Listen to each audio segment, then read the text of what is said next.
സകലത്തിൻ്റെയും സൃഷ്ടാവും പിതാവുമായ ദൈവത്തിൻ്റെയും കർത്താവായ യേശു ക്രിസ്തുവിൻ്റെയും നാമത്തിൽ ഏവർക്കും സ്നേഹവന്ദനം. ഇന്ന് ജനുവരി 15. ഇന്ന് നമ്മൾ വായിക്കുന്ന ഒന്നാമത്തെ വായനാഭാഗം ഉൽപ്പത്തി പുസ്തകം 27-ാം അധ്യായം. ഉൽപ്പത്തി പുസ്തകം 27-ാം അധ്യായം 1-ാം വാക്യം മുതൽ. ഇസഹാക്ക് വൃദ്ധനായി അവന്റെ കണ്ണ് കാണുവാൻ വയ്യാതെ വണ്ണം മങ്ങിയപ്പോൾ അവൻ ഒരു ദിവസം മൂത്തമകനായ ഏശാവിനെ വിളിച്ച് അവനോട്, മകനെ എന്ന് പറഞ്ഞു. അവൻ അവനോട്, ഞാൻ ഇതാ എന്ന് പറഞ്ഞു. അപ്പോൾ അവൻ, ഞാൻ വൃദ്ധനായിരിക്കുന്നു, എന്റെ മരണ ദിവസം അറിയുന്നതുമില്ല. നീ ഇപ്പോൾ നിന്റെ ആയുധങ്ങളായ വില്ലും പൂണിയും എടുത്ത് കാട്ടിൽ ചെന്ന് എനിക്ക് വേണ്ടി വേട്ട തേടി എനിക്ക് ഇഷ്ടവും രുചികരവുമായ ഭോജനമുണ്ടാക്കി ഞാൻ മരിക്കും മുമ്പേ തിന്ന് നിന്നെ അനുഗ്രഹിക്കേണ്ടതിന് എന്റെ അടുക്കൽ കൊണ്ടുവരിക എന്ന് പറഞ്ഞു. ഇസഹാക്ക് തന്റെ മകനായ ഏശാവിനോട് പറയുമ്പോൾ റിബേക്ക കേട്ടു. ഏശാവോ വേട്ട തേടി കൊണ്ടുവരുവാൻ കാട്ടിൽ പോയി. റിബേക്ക തന്റെ മകനായ യാക്കോബിനോട് പറഞ്ഞത്, നിന്റെ അപ്പൻ നിന്റെ സഹോദരനായ ഏശാവിനോട് സംസാരിച്ച്, ഞാൻ എന്റെ മരണത്തിന് മുമ്പേ തിന്ന് നിന്നെ യഹോവയുടെ മുമ്പാകെ അനുഗ്രഹിക്കേണ്ടതിന് നീ വേട്ടയിറച്ചി കൊണ്ടുവന്ന് രുചികരമായ ഭോജനം ഉണ്ടാക്കി തരിക എന്ന് പറയുന്നത് ഞാൻ കേട്ടു. ആകയാൽ മകനെ, നീ എന്റെ വാക്ക് കേട്ട് ഞാൻ നിന്നോട് കൽപ്പിക്കുന്നത് ചെയ്യുക. ആട്ടിൻകൂട്ടത്തിൽ ചെന്ന് അവിടെ നിന്ന് 2 നല്ല കോലാട്ടിൻ കുട്ടികളെ കൊണ്ടുവരിക. ഞാൻ അവയെ കൊണ്ട് നിന്റെ അപ്പന് ഇഷ്ടവും രുചികരവുമായ ഭോജനമുണ്ടാക്കും. നിന്റെ അപ്പൻ തിന്ന് തന്റെ മരണത്തിന് മുമ്പേ നിന്നെ അനുഗ്രഹിക്കേണ്ടതിന് നീ അത് അവന്റെ അടുക്കൽ കൊണ്ടു ചെല്ലണം. അതിന് യാക്കോബ് തന്റെ അമ്മയായ റിബേക്കയോട്, എന്റെ സഹോദരനായ ഏശാവ് രോമമുള്ളവനും ഞാൻ രോമമില്ലാത്തവനും ആകുന്നുവല്ലോ. ഒരുപക്ഷെ അപ്പൻ എന്നെ തപ്പി നോക്കും, ഞാൻ ഉപായി എന്ന് അവന് തോന്നിയിട്ട് ഞാൻ എന്റെ മേൽ അനുഗ്രഹമല്ല ശാപം തന്നെ വരുത്തും എന്ന് പറഞ്ഞു.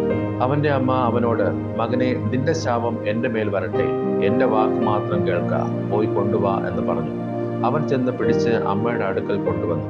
അമ്മ അവന്റെ അപ്പന് ഇഷ്ടവും രുചികരവുമായ ഭോജനമുണ്ടാക്കി. പിന്നെ റിബേക്ക വീട്ടിൽ തന്റെ പക്കലുള്ള മൂത്ത മകൻ ഏശാവിന്റെ വിശേഷ വസ്ത്രമെടുത്ത് ഇളയ മകൻ യാക്കോബിനെ ധരിപ്പിച്ചു. അവൾ കോലാട്ടിൻ കുട്ടികളുടെ തോൽ കൊണ്ട് അവന്റെ കൈകളും രോമമില്ലാത്ത കഴുത്തും പൊതിഞ്ഞു. താൻ ഉണ്ടാക്കിയ രുചികരമായ ഭോജനവും അപ്പവും തന്റെ മകനായ യാക്കോബിന്റെ കയ്യിൽ കൊടുത്തു. അവൻ അപ്പന്റെ അടുക്കൽ ചെന്ന് അപ്പ എന്ന് പറഞ്ഞതിന്, ഞാൻ ഇതാ, നീ ആർ മകനെ എന്ന് അവൻ ചോദിച്ചു. യാക്കോബ് അവനോട്, ഞാൻ നിന്റെ ആദിജാതൻ ഏശാവ്, എന്നോട് കൽപ്പിച്ചത് ഞാൻ ചെയ്തിരിക്കുന്നു. എഴുന്നേറ്റിരുന്ന് എന്റെ വേട്ടയിറച്ചി തിന്ന് എന്നെ അനുഗ്രഹിക്കണമേ എന്ന് പറഞ്ഞു. ഇസഹാക്ക് തന്റെ മകനോട്, മകനെ, നിനക്ക് ഇത്ര വേഗത്തിൽ കിട്ടിയത് എങ്ങനെയെന്ന് ചോദിച്ചതിന്, നിന്റെ ദൈവമായ യഹോവ എന്റെ നേർക്ക് വരുത്തി തന്നു എന്ന് അവൻ പറഞ്ഞു. ഇസഹാക്ക് യാക്കോബിനോട്, മകനെ, അടുത്തു വരിക, നീ എന്റെ മകനായ ഏശാവ് തന്നെയോ അല്ലയോ എന്ന് ഞാൻ തപ്പി നോക്കട്ടെ എന്ന് പറഞ്ഞു. യാക്കോബ് തന്റെ അപ്പനായ ഇസഹാക്കിനോട് അടുത്തു ചെന്നു. അവൻ അവനെ തപ്പി നോക്കി. ശബ്ദം യാക്കോബിന്റെ ശബ്ദം, കൈകൾ ഏശാവിന്റെ കൈകൾ തന്നെ എന്ന് പറഞ്ഞു. അവന്റെ കൈകൾ സഹോദരനായ ഏശാവിന്റെ കൈകൾ പോലെ രോമമുള്ളവയാകൊണ്ട് അവൻ തിരിച്ചറിയാതെ അവനെ അനുഗ്രഹിച്ചു. നീ എന്റെ മകൻ ഏശാവ് തന്നെയോ എന്ന് അവൻ ചോദിച്ചതിന് അതെ എന്ന് അവൻ പറഞ്ഞു. അപ്പോൾ അവൻ, എന്റെ അടുക്കൽ കൊണ്ടുവാ, ഞാൻ നിന്നെ അനുഗ്രഹിക്കേണ്ടതിന് എന്റെ മകന്റെ വേട്ടയിറച്ചി ഞാൻ തിന്നാമെന്ന് പറഞ്ഞു. അവൻ അടുക്കൽ കൊണ്ടുചെന്നു. അവൻ തിന്നു. അവൻ വീഞ്ഞു കൊണ്ടുചെന്നു. അവൻ കുടിച്ചു. പിന്നെ അവന്റെ അപ്പനായ ഇസഹാക്ക് അവനോട്, മകനെ, അടുത്ത് വന്ന് എന്നെ ചുംബിക്കുക എന്ന് പറഞ്ഞു. അവൻ അടുത്ത് ചെന്ന് അവനെ ചുംബിച്ചു. അവൻ അവന്റെ വസ്ത്രങ്ങളുടെ വാസന മണത്ത് അവനെ അനുഗ്രഹിച്ച് പറഞ്ഞത്, ഇതാ എന്റെ മകന്റെ വാസന, യഹോവ അനുഗ്രഹിച്ചിരിക്കുന്ന വയലിലെ വാസന പോലെ. ദൈവം ആകാശത്തിന്റെ മഞ്ഞും ഭൂമിയുടെ പുഷ്ടിയും അനവധി ധാന്യവും വീഞ്ഞും നിനക്ക് തരുമാറാകട്ടെ. വംശങ്ങൾ നിന്നെ സേവിക്കട്ടെ, ജാതികൾ നിന്നെ വണങ്ങട്ടെ. നിന്റെ സഹോദരന്മാർക്ക് നീ പ്രഭുവായിരിക്കാം, നിന്റെ മാതാവിന്റെ പുത്രന്മാർ നിന്നെ വണങ്ങട്ടെ. നിന്നെ ശപിക്കുന്നവനെല്ലാം ശപിക്കപ്പെട്ടവൻ, നിന്നെ അനുഗ്രഹിക്കുന്നവനെല്ലാം അനുഗ്രഹിക്കപ്പെട്ടവൻ. ഇസഹാക്ക് യാക്കോബിനെ അനുഗ്രഹിച്ചു കഴിഞ്ഞപ്പോൾ യാക്കോബ് തന്റെ അപ്പനായ ഇസഹാക്കിന്റെ മുമ്പിൽ നിന്ന് പുറപ്പെട്ടു. ഉടനെ അവന്റെ സഹോദരൻ ഏശാവ് വേട്ട കഴിഞ്ഞ് മടങ്ങി വന്നു. അവനും രുചികരമായ ഭോജനമുണ്ടാക്കി അപ്പന്റെ അടുക്കൽ കൊണ്ടുചെന്ന് അപ്പനോട്, അപ്പൻ എഴുന്നേറ്റ് മകന്റെ വേട്ടയിറച്ചി തിന്ന് എന്നെ അനുഗ്രഹിക്കണമേ എന്ന് പറഞ്ഞു. അവന്റെ അപ്പനായ ഇസഹാക്ക് അവനോട്, നീ ആർ എന്ന് ചോദിച്ചതിന്, ഞാൻ നിന്റെ മകൻ, നിന്റെ ആദിജാതൻ ഏശാവ് എന്ന് അവൻ പറഞ്ഞു. അപ്പോൾ ഇസഹാക്ക് അത്യന്തം ഭ്രമിച്ച് നടുങ്ങി. എന്നാൽ വേട്ട തേടി എന്റെ അടുക്കൽ കൊണ്ടുവന്നവൻ ആർ? നീ വരും മുമ്പേ ഞാൻ സകലവും തിന്ന് അവനെ അനുഗ്രഹിച്ചിരിക്കുന്നു, അവൻ അനുഗ്രഹിക്കപ്പെട്ടവനുമാകും എന്ന് പറഞ്ഞു. ഏശാവ് അപ്പന്റെ വാക്ക് കേട്ടപ്പോൾ അതിദുഃഖിതനായി ഉറക്കെ നിലവിളിച്ചു. അപ്പ എന്നെയും കൂടെ അനുഗ്രഹിക്കണമേ എന്ന് അപ്പനോട് പറഞ്ഞു. അതിനവൻ, നിന്റെ സഹോദരൻ ഉപായത്തോടെ വന്ന് നിന്റെ അനുഗ്രഹം അപഹരിച്ചു കളഞ്ഞു എന്ന് പറഞ്ഞു. ശരി, യാക്കോബ് എന്നല്ലോ അവന്റെ പേർ. 2 പ്രാവശ്യം അവൻ എന്നെ ചതിച്ചു. അവൻ എന്റെ ജ്യേഷ്ഠാവകാശം അപഹരിച്ചു. ഇപ്പോൾ ഇതാ എന്റെ അനുഗ്രഹവും അപഹരിച്ചു കളഞ്ഞു എന്ന് അവൻ പറഞ്ഞു. നീ എനിക്ക് ഒരു അനുഗ്രഹവും കരുതി വെച്ചിട്ടില്ലയോ എന്ന് അവൻ ചോദിച്ചു. ഇസഹാക്ക് ഏശാവിനോട്, ഞാൻ അവനെ നിനക്ക് പ്രഭുവാക്കി അവന്റെ സഹോദരന്മാരെ ഒക്കെയും അവന്റെ ദാസന്മാരാക്കി അവന് ധാന്യവും വീഞ്ഞും കൊടുത്തു. ഇനി നിനക്ക് ഞാൻ എന്ത് തരേണ്ടു മകനെ എന്ന് ഉത്തരം പറഞ്ഞു. ഏശാവ് പിതാവിനോട്, നിനക്ക് ഒരു അനുഗ്രഹം മാത്രമേ ഉള്ളൂവോ അപ്പ? എന്നെ കൂടി അനുഗ്രഹിക്കണമേ അപ്പ എന്ന് പറഞ്ഞ് പൊട്ടിക്കരഞ്ഞു. എന്നാലേ അവന്റെ അപ്പനായ ഇസഹാക്ക് ഉത്തരമായിട്ട് അവനോട് പറഞ്ഞത്, നിന്റെ വാസം ഭൂമിയിലെ പുഷ്ടി കൂടാതെയും മീതെ ആകാശത്തിലെ മഞ്ഞ് കൂടാതെയും ഇരിക്കും. നിന്റെ വാൾ കൊണ്ട് നീ ഉപജീവിക്കും. നിന്റെ സഹോദരനെ നീ സേവിക്കും. നിന്റെ കെട്ട് അഴിഞ്ഞു പോകുമ്പോൾ നീ അവന്റെ നുകം കഴുത്തിൽ നിന്ന് കുടഞ്ഞു കളയും. തന്റെ അപ്പൻ യാക്കോബിനെ അനുഗ്രഹിച്ച അനുഗ്രഹം നിമിത്തം ഏശാവ് അവനെ ദ്വേഷിച്ചു. അപ്പനെ കുറിച്ച് ദുഃഖിക്കുന്ന കാലം അടുത്തിരിക്കുന്നു. അപ്പോൾ ഞാൻ എൻ്റെ സഹോദരനായ യാക്കോബിനെ കൊല്ലും എന്ന് ഏശാവ് ഹൃദയത്തിൽ പറഞ്ഞു.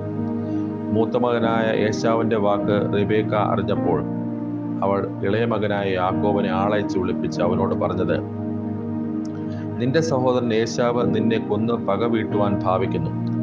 ആകയാൽ മകനെ, എൻ്റെ വാക്ക് കേൾക്ക. നീ എഴുന്നേറ്റ് ഹാരാനിൽ എൻ്റെ സഹോദരനായ ലാബാന്റെ അടുക്കലേക്ക് ഓടിപ്പോകാം. നിന്റെ സഹോദരന്റെ ക്രോധം ശമിക്കുവോളം കുറെ നാൾ അവന്റെ അടുക്കൽ പാർക്കാം. നിന്റെ സഹോദരന് നിന്നോടുള്ള കോപം മാറി നീ അവനോട് ചെയ്തത് അവൻ മറക്കും വരെ അവിടെ താമസിക്കാം. പിന്നെ ഞാൻ ആളയച്ച് നിന്നെ അവിടെ നിന്ന് വരുത്തിക്കൊള്ളാം. ഒരു ദിവസം തന്നെ നിങ്ങൾ ഇരുവരും എനിക്ക് ഇല്ലാതെയാകുന്നത് എന്തിന്? പിന്നെ റിബേക്ക ഇസഹാക്കിനോട്, ഈ ഹിത്യർ സ്ത്രീകൾ നിമിത്തം എൻ്റെ ജീവൻ എനിക്ക് അസഹ്യമായിരിക്കുന്നു. ഈ ദേശക്കാരത്തികളായ ഇവരെ പോലെയുള്ള ഒരു ഹിത്യ സ്ത്രീയെ യാക്കോബ് വിവാഹം കഴിച്ചാൽ ഞാൻ എന്തിന് ജീവിക്കുന്നു എന്ന് പറഞ്ഞു. ഇന്ന് നമ്മൾ വായിക്കുന്ന 2ാമത്തെ വായനാ ഭാഗം സങ്കീർത്തനം 32.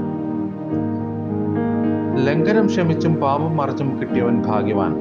യഹോവ അകൃത്യം കണക്കിടാതെയും ആത്മാവിൽ കപടമില്ലാതെയും ഇരിക്കുന്ന മനുഷ്യൻ ഭാഗ്യവാൻ. ഞാൻ മിണ്ടാതിരുന്നപ്പോൾ നിത്യമായ ഞരക്കത്താൽ എൻ്റെ അസ്ഥികൾ ക്ഷയിച്ചുപോയി. രാവും പകലും നിന്റെ കൈ എൻ്റെ മേൽ ഭാരമായിരുന്നു. എൻ്റെ മജ്ജ വേനൽക്കാലത്തിലെ ഉഷ്ണത്താൽ എന്ന പോലെ വറ്റിപ്പോയി. ഞാൻ എൻ്റെ പാപം നിന്നോട് അറിയിച്ചു, എൻ്റെ അകൃത്യം മറച്ചതുമില്ല. എൻ്റെ ലംഘനങ്ങളെ യഹോവയോട് ഏറ്റുപറയും എന്ന് ഞാൻ പറഞ്ഞു. അപ്പോൾ നീ എൻ്റെ പാപത്തിൻ്റെ കുറ്റം ക്ഷമിച്ചു തന്നു. ഇത് നിമിത്തം ഓരോ ഭക്തനും കണ്ടെത്താകുന്ന കാലത്ത് നിന്നോട് പ്രാർത്ഥിക്കും. പെരുവെള്ളം കവിഞ്ഞു വരുമ്പോൾ അത് അവന്റെ അടുക്കലോളം എത്തുകയില്ല. നീ എനിക്ക് മറവിടമാകുന്നു. നീ എന്നെ കഷ്ടത്തിൽ നിന്ന് സൂക്ഷിക്കും. രക്ഷയുടെ ഉല്ലാസഘോഷം കൊണ്ട് നീ എന്നെ ചുറ്റിക്കൊള്ളും. ഞാൻ നിന്നെ ഉപദേശിച്ച് നടക്കേണ്ടുന്ന വഴി നിനക്ക് കാണിച്ചു തരും. ഞാൻ നിന്റെ മേൽ ദൃഷ്ടി വെച്ച് നിനക്ക് ആലോചന പറഞ്ഞു തരും. നിങ്ങൾ ബുദ്ധിയില്ലാത്ത കുതിരയെയും കോവർ കഴുതയെയും പോലെ ആകരുത്. അവയുടെ ചമയങ്ങളായ കടിഞ്ഞാണും മുഖപ്പട്ടയും കൊണ്ട് അവയെ അടക്കി വരുന്നു. അല്ലെങ്കിൽ അവ നിനക്ക് സ്വാധീനമാകയില്ല. ദുഷ്ടന് വളരെ വേദനകളുണ്ട്. യഹോവയിൽ ആശ്രയിക്കുന്നവനെയോ ദയ ചുറ്റിക്കൊള്ളും. നീതിമാന്മാരെ, യഹോവയിൽ സന്തോഷിച്ചാനന്ദിപ്പിൻ. ഹൃദയപരമാർത്ഥികൾ എല്ലാവരുമായുള്ളവരെ ഘോഷിച്ചുല്ലസിപ്പിൻ. ഇന്ന് നമ്മൾ വായിക്കുന്ന 3ാമത്തെ വായനാ ഭാഗം മത്തായി എഴുതിയ സുവിശേഷം 17-ാം അധ്യായം. മത്തായി എഴുതിയ സുവിശേഷം 17-ാം അധ്യായം 1-ാം വാക്യം മുതൽ. 6 ദിവസം കഴിഞ്ഞ ശേഷം യേശു പത്രോസിനെയും യാക്കോബിനെയും അവന്റെ സഹോദരനായ യോഹന്നാനെയും കൂട്ടി തനിച്ച് ഒരു ഉയർന്ന മലയിലേക്ക് കൊണ്ടുപോയി അവരുടെ മുമ്പാകെ രൂപാന്തരപ്പെട്ടു. അവന്റെ മുഖം സൂര്യനെ പോലെ ശോഭിച്ച് അവന്റെ വസ്ത്രം വെളിച്ചം പോലെ വെള്ളയായി തീർന്നു. മോശയും ഏലിയാവും അവനോട് സംഭാഷിക്കുന്നതായി അവർ കണ്ടു. അപ്പോൾ പത്രോസ് യേശുവിനോട്, കർത്താവേ, നാം ഇവിടെ ഇരിക്കുന്നത് നന്ന്. നിനക്ക് സമ്മതമെങ്കിൽ ഞാൻ ഇവിടെ 3 കുടിൽ ഉണ്ടാക്കാം. ഒന്ന് നിനക്കും, ഒന്ന് മോശയ്ക്കും, ഒന്ന് ഏലിയാവിനും എന്ന് പറഞ്ഞു. അവൻ പറയുമ്പോൾ തന്നെ പ്രകാശമുള്ളൊരു മേഘം അവരുടെ മേൽ നിഴലിട്ടു. മേഘത്തിൽ നിന്ന്, ഇവൻ എൻ്റെ പ്രിയപുത്രൻ, ഇവങ്കൽ ഞാൻ പ്രസാദിക്കുന്നു, ഇവന് ചെവികൊടുപ്പിൻ എന്ന് ഒരു ശബ്ദവും ഉണ്ടായി. ശിഷ്യന്മാർ അത് കേട്ടിട്ട് ഏറ്റവും ഭയപ്പെട്ട് കവിണ്ണു വീണു. യേശു അടുത്ത് ചെന്ന് അവരെ തൊട്ടു. എഴുന്നേൽപ്പിൻ, ഭയപ്പെടേണ്ട എന്ന് പറഞ്ഞു. അവർ തല പൊക്കിയാറെ യേശുവിനെ മാത്രമല്ലാതെ ആരെയും കണ്ടില്ല. അവർ മലയിൽ നിന്ന് ഇറങ്ങുമ്പോൾ യേശു അവരോട്, മനുഷ്യപുത്രൻ മരിച്ചവരുടെ ഇടയിൽ നിന്ന് ഉയർത്തെഴുന്നേൽക്കും വരെ ഈ ദർശനം ആരോടും പറയരുത് എന്ന് കൽപ്പിച്ചു. ശിഷ്യന്മാർ അവനോട്, എന്നാൽ ഏലിയാവ് മുമ്പേ വരേണ്ടത് എന്ന് ശാസ്ത്രിമാർ പറയുന്നത് എന്ത് എന്ന് ചോദിച്ചു. അതിനവൻ, ഏലിയാവ് വന്ന് സകലവും യഥാസ്ഥാനത്താക്കും സത്യം. എന്നാൽ ഏലിയാവ് വന്നു കഴിഞ്ഞു എന്ന് ഞാൻ നിങ്ങളോട് പറയുന്നു.